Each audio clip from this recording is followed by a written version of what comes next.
আসসালামু আলাইকুম, স্বাগতম স্বপ্নরাজ্য নার্সারিতে। চিতল মাছ এবং মাগুর মাছ চাষের সহজ এবং লাভজনক পদ্ধতির সম্পর্কে কিছু তথ্য আপনাদের মাঝে তুলে ধরব।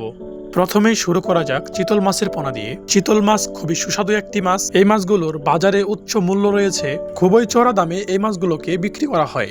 আপনারা যদি ভালো মানের মাছের পোনা মজুত করতে পারেন তাহলে খুবই অল্প সময়ে লাভবান হওয়া সম্ভব। আপনারা যদি এরকম সাইজের মাছের পোনা ক্রয় করতে পারেন এবং ভালো কোম্পানির খাবার যদি আপনারা এই মাছগুলোকে খাওয়াইতে পারেন তাহলে দেখা যাচ্ছে এই মাছগুলোর প্রতি পিসে গড় ওজন আসতে পারে 10 থেকে 12 কেজি প্লাস। কেননা এই মাছগুলোকে সংগ্রহ করা হয় যমুনা নদী থেকে। তাছাড়াও আমাদের কাছ থেকে পেয়ে থাকবেন নদীর আইর মাছের পোনা, নদীর কোরাল মাছের পোনা, ভিয়েতনাম শোল মাছের পোনা, ভিয়েতনাম কই মাছের পোনা, মনুসেক্স তেলাপিয়া মাছের পোনা, থাই পাঙ্গাস মাছের পোনা, দেশি বিদেশি সহ সকল প্রকার কার্প জাতীয় মাছের পোনা আপনারা ক্রয় করতে পারবেন স্বপ্নরাজ্য নার্সারি থেকে।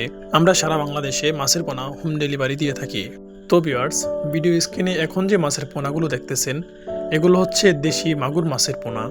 আপনারা আমাদের কাছ থেকে পেয়ে যাবেন একাধিক সাইজের মাগুর মাছের পোনা। মাগুর মাছ খুবই সুস্বাদু একটি মাছ এবং কি এই মাছগুলোর পুষ্টিসঙ্গত বেশি, তাই এই মাছগুলোর বাজার চাহিদাও বেশ ভালো।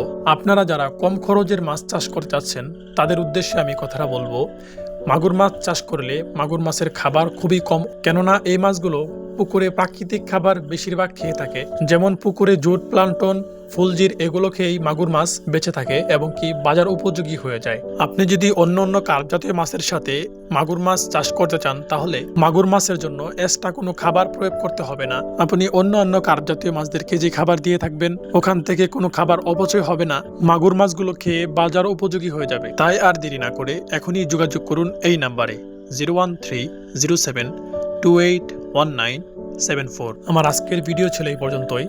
আমার এই ভিডিওটিতে আপনাদের যদি কোনো উপকার হয়ে থাকে তাহলে আমার চ্যানেলটিকে সাবস্ক্রাইব করে পাশে থাকা বেল আইকনটি অন করে আমাদের পাশে থাকবেন। আর আপনারা যারা আমার এই ভিডিওটি ফেসবুক পেজ থেকে দেখতেছেন অবশ্যই আমার পেজটিকে ফলো দিয়ে আমাদের পাশে থাকবেন। ধন্যবাদ সকলকে, সকলে ভালো থাকবেন, সুস্থ থাকবেন। আল্লাহ হাফেজ।